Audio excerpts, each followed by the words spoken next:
joined by Julian Mininsohn there in Nashville. It has been a busy week. We were just talking to you during the break. You had a national championship game right there in your city on the FCS level, which was an incredible game.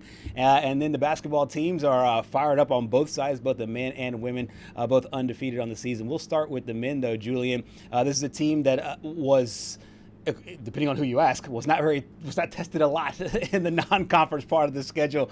They were able to get a win over Alabama. What was your overall take on this team opening up the SEC play in the midweeks?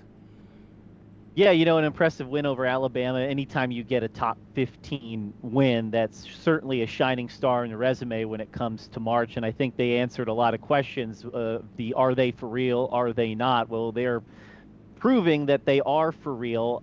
The thing with this game was that I think Bama was kind of doomed from the start in the sense that they like to get up and down the floor and score a lot of points. Vandy also likes to get up and down the floor and score a lot of points. I mean, they're two of the top highest scoring teams in the country. And so Vanderbilt was okay playing the way that they did this past week. The thing that was most impressive to me is just how versatile Vanderbilt has proven to be. I mean, you started that game with A.K. Okereke on LeBaron Philon guarding him and sticking him, and that led to a huge quick start.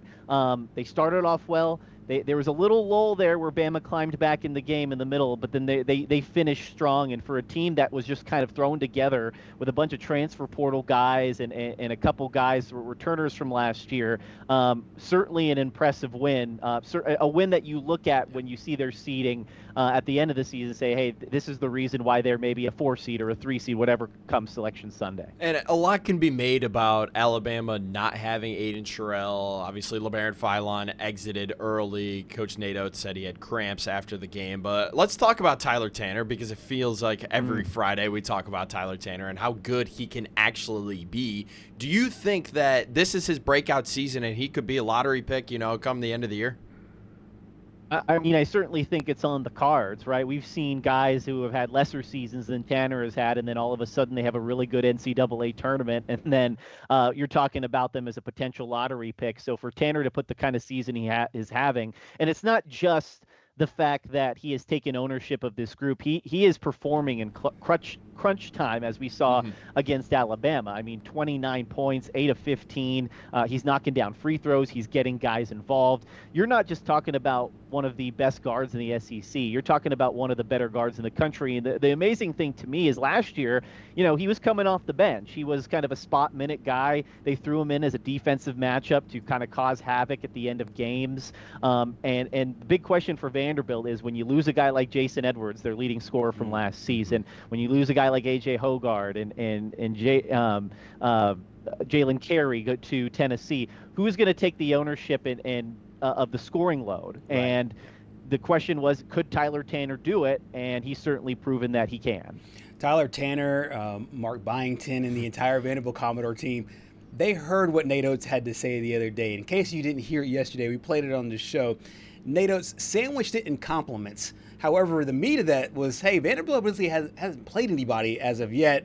And this is before the game, obviously. Vanderbilt went on to win. This was Tanner afterwards. Yeah, we all definitely had a chip on our shoulder, like we had something to prove. I mean, if you go down the line of who we've beaten, though, I mean, SMU just beat UNC, UCF beat Kansas. So we kind of just block out that noise. We know we play some good teams, and we know how good we are. We knew everybody believed we were going to win that game tonight, so we just wanted to prove that to everybody, the whole country. I mean, there's always going to be something said, and they'll be saying something after this one. We're in the SEC right now. It's the #1 ranked conference in the country. I do know this: the SEC told me before the league started that we had the toughest conference schedule of anybody in the league. So what we're going to do is try to go 1-0 in every game. Whoever comes, we're going to try to beat them. And we've done it 15 times so far. The end of that statement there where he's like, hey, everybody that's been put in front of us, we have now beaten. This is a mentality I think that if you're a Vanderbilt fan, you want to have your team have, not necessarily buying into their hype, but understanding this is going to be a tough league moving forward as they now get ready for another big matchup here in the SEC. What's your overall take about what this team needs to do, both on the court and just from a mental standpoint, knowing that there's very few teams that have 0 losses so far?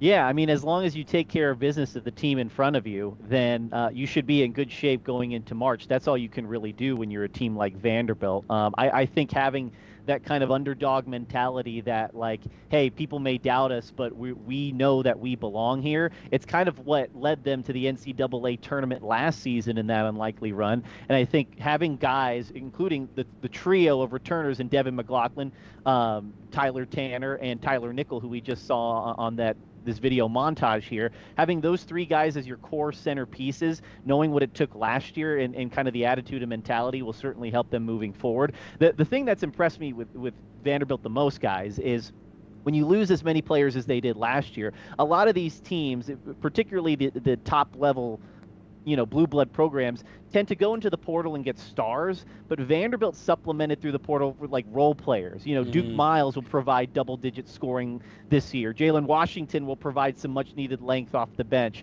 Tyler Harris, he didn't have a good shooting night the other night, but he is a sharp shooter who could hit shots for you in a pinch. And so Mark Byington really looked at, I think, what went wrong in the NCAA tournament, not necessarily in the SEC schedule, and said, hey, I want to win games in March. And he got guys that I think who could certainly do that and play their roles the right way. So I was looking at the box score the other night, and this is the last thing we'll talk about with this Alabama game. And just the one thing, there were two things that stood out to me. One, it's that Alabama shot 43 pointers, but I feel like that's every night, and they can only make 9. But on the other side, Vanderbilt shot 50 free throws. Is this a team that is just they slash, they go at the basket here, or is this like just a one-off? Because I mean, 50 free throws, that's a little bit insane. 53 throws, that's part of that Memorial Magic that they talk about, guys. Somehow the refs just blow their whistle. No, I think it's a testament to they got much longer as far as up front in the front court this offseason.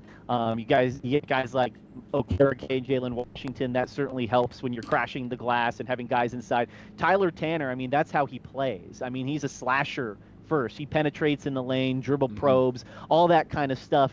And that was just shown in his 29 points. And he had the most free throws of all of them with 15. So I think when you attack the rim, when you play fast like they do, and you constantly have the defense on their heels, and not to mention you're a top team defensively as well in the SEC, you're constantly causing misses and constantly causing defensive disadvantages in transition. That's going to lead to more free throw opportunities. So it kind of all goes hand in hand. We always talk about teams playing complementary football. There's a complementary kind of basketball portion to this as well, where you help your defense turns into offense, and your offense could also spark defensive stops too. Absolutely. Their counterparts on the women's side also undefeated on the year so far. Yeah. It's a really special story what's been brewing in Nashville for a while, especially with Vanderbilt. Obviously, there's been a ripple effect from a great football season now, the men's basketball team and the women's basketball team. What do you make from the women on the Commodore side, also still undefeated and a very tight and very loaded SEC?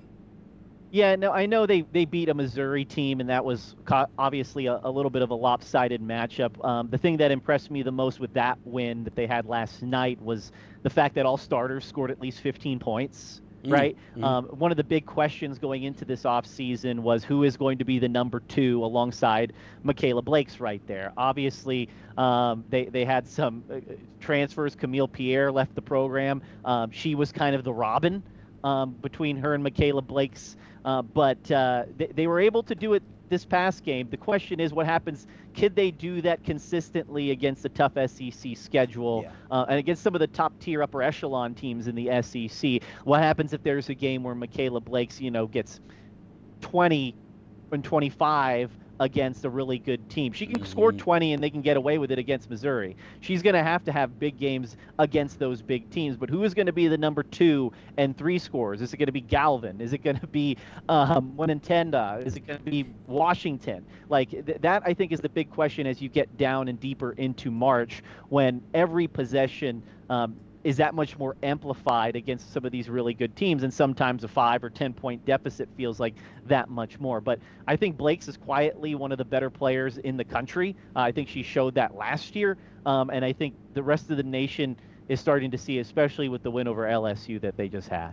Coach A. Ralph has this team rolling right now, 16-0. We caught up with her after the game. I've been really lucky to be in a position where I was at a place where we won lots of championships. And the argument was always like, well, they have the best players. It wasn't. We had the right people. We had really good players, don't get me wrong, but you can't have all the best players. That's not even fair to say. Have all the best players. We had the right people. We had a great team. And when you have a great team and, you know, you have a player like Michaela who did have a slow start today, and her teammates stepped up for her, which she does for them a lot, that's meaningful. And to be able to do that in January just gives everyone confidence. So we're formidable because we are a great team. And I think in order to do the things that we want to do here in this program, this year and beyond, we need to have a great team. Our chemistry, our culture, our contributions, all the things on the court, off the court, in the classroom, in the community, it all matters. And that is important. It's important to me, it's important to our program, it's important to our department, and so that's how we operate. And I think if you, kind of to your point earlier, if you just do that day to day, right, we're process oriented. The result's gonna be what it's gonna be. But day to day, we're gonna operate a certain way so that we give ourselves to our chance to be competitive for championships.